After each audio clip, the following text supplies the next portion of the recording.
नमस्कार शेतकरी मित्रांनो, शेततळ्याचं लाईफ कसं वाढवावं आणि ते करत असताना आपण काय चुका करत आलो आहे आजपर्यंत, त्या कशा प्रकारे टाळल्या पाहिजेत ते आज आपण आजच्या व्हिडिओमध्ये पाहणार आहोत. आजच्या व्हिडिओमध्ये आपण सनकुल कंपनीच्या शेततळ्याच्या कागदाविषयी संपूर्ण माहिती जाणून घेणार आहोत. सनकुल कंपनीचा शेततळ्याचा कागद हा LDPE मटेरियलमध्ये बनवला जातो व इतर कंपन्यांचे कागद हे HDPE मटेरियलमध्ये बनवले जातात. या दोन्हीही शेततळ्याच्या कागदामध्ये जर फरक पाहिला तर सनकुल कंपनीचा शेततळ्याचा कागद हा एकसंध ट्यूबिंग फिल्मद्वारे बनवला जातो व इतर कंपन्यांचे कागद हे धागे विणून बनवले जातात. यामुळेच इतर कागदांना 5 वर्षामध्येच रिपेरिंग किंवा बदलण्याची गरज पडते व सनकुल पेपरला कमीत कमी 10 वर्षाची लाईफ येते. मित्रांनो, आज आपण ज्या शेततळ्याला भेट देण्यासाठी आलो आहोत ते अहिल्यानगर जिल्ह्यामधील पारनेर तालुक्यामधील लोणी मावळा या गावी आलेलो आहोत.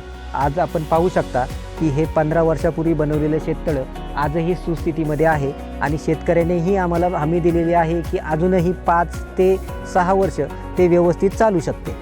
मित्रांनो, सनकुल कंपनीच्या 1 मीटर बाय 1 मीटर 500 मायक्रॉन कागदाचे वजन हे 475 ग्रॅम येते व इतर या उलट त्याच आकाराच्या इतर कंपन्यांच्या HDPE कागदाचे वजन हे 415 ग्रॅम येते.